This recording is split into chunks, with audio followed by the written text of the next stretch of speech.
Welcome back to another issue of Ancient Warfare Answers. I'm Murray Dahm, the assistant editor of Ancient Warfare magazine, and with me is, Jasper Ortage, the editor.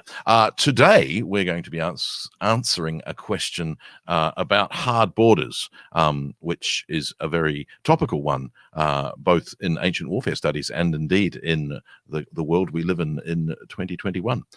For those of you who might be listening to this in the future, it was indeed a topical question. So, were there hard borders which stopped imperial expansion, Jasper?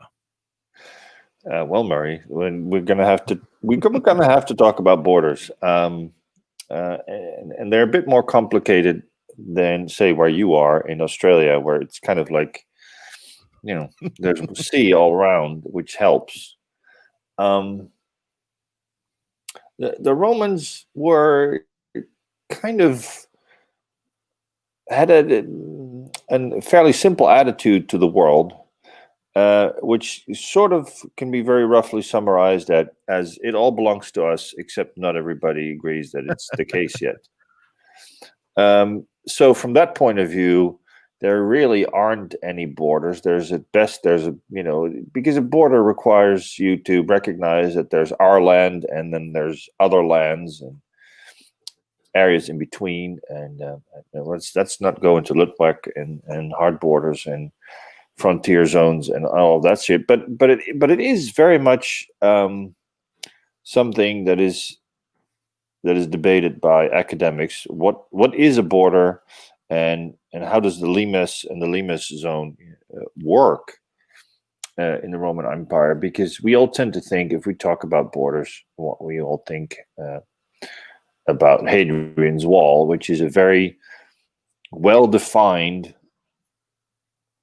construct that says this is in the province of Britannia, that is outside the province of Britannia. And we have some of that in northwestern Europe, specifically, of course, the zone between the Danube and the Rhine. And we have all these military bases that do something that are at the border. But it's not the case everywhere.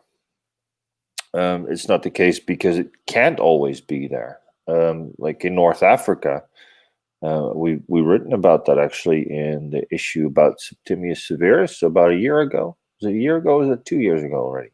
1 year. Is it 1 year? Thank you. Where we talked about how the frontier zone in North Africa is a much more sort of a porous construct, where the tribal people, the Garamantes, they're nomads, so they spend part of their time further south, and part of the time where they can't live properly or make any money or grow any crops in the southern area, they come north and they work in the cities of Libya and modern Libya and modern Algeria and Tunisia, to make a living. And I think the Romans realized that all they can do is try to control that movement and channel it, and maybe have army bases out there as policing stations, but it's not a hard border. They don't come into the empire and leave the empire and show a like we might do today, or let alone anything as hard as, say, the Berlin Wall. Similarly, in the east, we have more fortifications, but you have these, they have the caravan routes and very inhospitable terrain that is just crossed, and where the routes are controlled, and perhaps the caravanserais was probably a bit anachronistic, but it's basically that's what it is, where the caravans stop overnight. That is the area you can control, but you can't control the entire desert border. And of course, there's river crossings like Zeugma in Syria, which is controlled by the Roman army, and that rivers make a fairly river, water, seas and rivers make a fairly hard border, but not even that hard. I mean, it can always be crossed.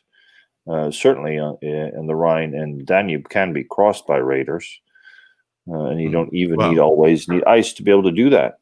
Yeah, Tigris and Euphrates as well. Again, Yeah.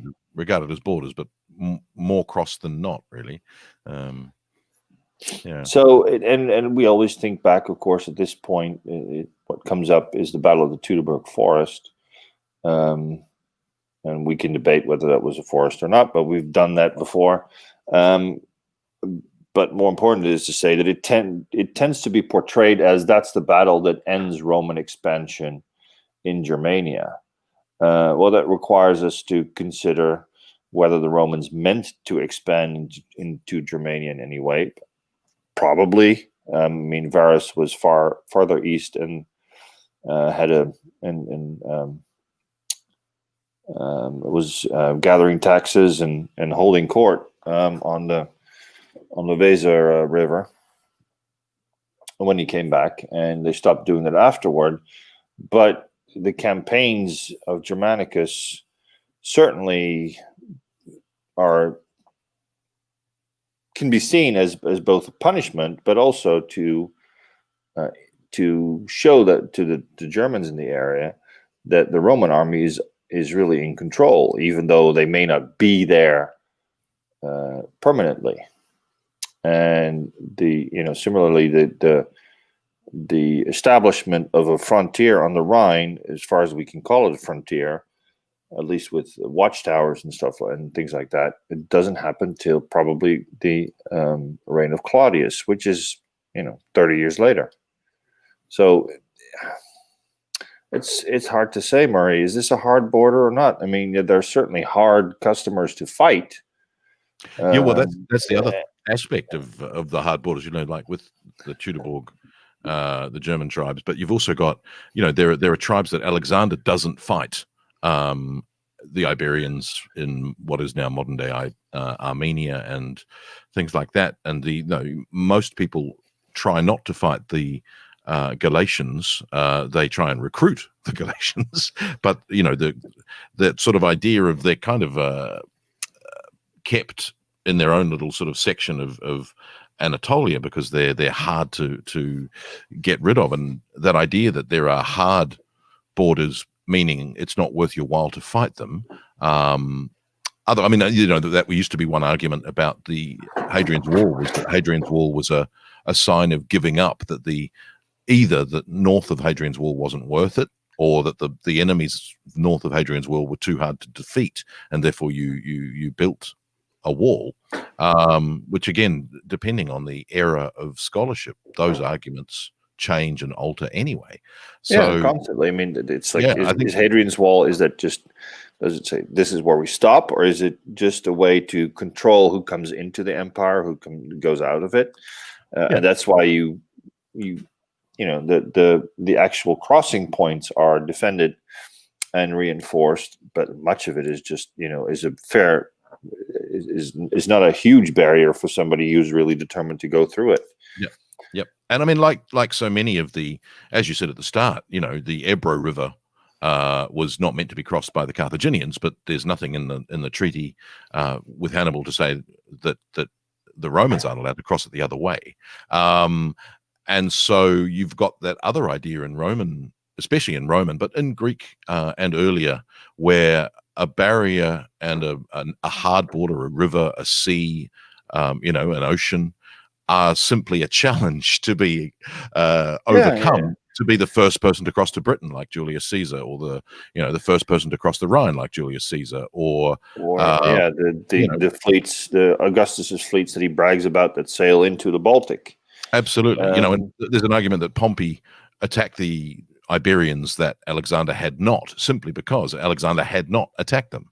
And there's Trajan. There's a line in Diodorus, not Diodorus, wrong historian, Mary, Dio Cassius, which says he went further than even Alexander did, which is all about surpassing your forefathers and your antecedents, which makes the whole idea of a hard border more of a intellectual thought process to change and overcome. And you know, for the most part, the ancient world is part of pushing borders forward, and then unfortunately having to retract them when you get defeated. But yeah, I think it's a very malleable definition. It's a concept that also it depends on, you know, did they make a rational economical calculation when considering a campaign, like you know, we might do? Is it worth it?